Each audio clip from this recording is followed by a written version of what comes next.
So let's say we're sticking with the interview context for a second. But anytime we interact with individuals, we interact with people based on asking them a question, for example. We'll ask a question and they'll respond in turn. Or we'll ask them a question and they'll respond, we'll ask them a question, and so on and so forth. There's this question and answer kind of interactions. So what I found in some of my studies is that any question that we could ask falls into two different categories. Any sort of question that is out there could be categorized as one of two types of questions, okay? So let's say, for example, I asked you, can you tell us a bit about yourself? What's your long-term vision? What does success look like to you? What kind of responses would you expect to give? What type of responses would you receive if you asked someone these questions? Right? Take a couple of seconds to think about what would happen if you're in a situation where you're receiving or asking these types of questions. Now contrast it with these types of questions. Questions like, what type of people do you feel least comfortable with? What do you consistently worry about the most? What do you think is your biggest barrier to success? Okay, so again, think about how you might answer these questions or how you might expect someone to answer these questions. Now, I'm making it very obvious here what the difference is. And I'll show you some examples later about when it's a little bit less obvious. But you may be thinking here, well, the top set are more positive. The bottom set are more negative. It goes beyond just positive and negative.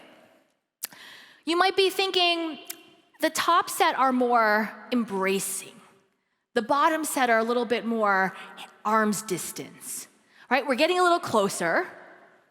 What I find is that questions that we're being asked can be categorized as either what are called promotion-oriented questions or prevention-oriented questions.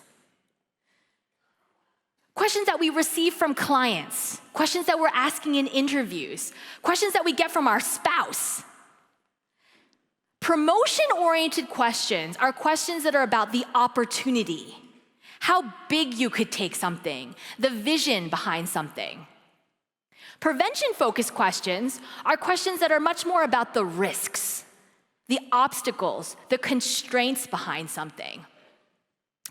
And what's notable about the fact that questions fall into these two categories is that when we are asked a promotion-oriented question, we're more likely in turn to respond with a promotion-oriented response.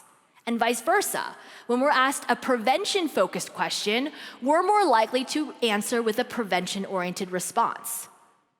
But the second interesting thing that I found about these questions is that based on the perceptions that people have about you, are you conscientious? Are you ambitious?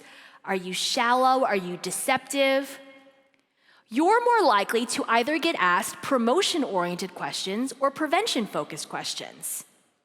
I also found, based on your gender, whether you're a man or a woman, women are more likely to get asked prevention-focused questions. Men are more likely to get asked promotion questions. People with technical backgrounds are more likely to get asked prevention-focused questions. People with certain genders, race, ethnicities, class, religion, education are more likely to get asked prevention-focused questions. Why does this matter? Well, this matters because we ask questions in a certain way. For example, I find that venture capitalists frame their questions in these two different ways. Venture capitalists are more likely to ask women questions like, where's your break-even point? How many daily and monthly users do you have? Clients, potential customers are more likely to ask women salespeople, how many units did you move this month? What are your monthly targets? Men are more likely to receive questions like, what other product lines are you going to expand this to in the future? What other customer segments are interested in this service? Where do you see yourself going? Where do you see this company going in the next 3 to 5 years? What's the vision for this product line? And at the end of the day, who is the venture capitalist or the customer more likely to go to? The person who talked about the risks, the constraints, the daily users, or the person who talked about how big you could take something, how big you could grow something, the vision for the future?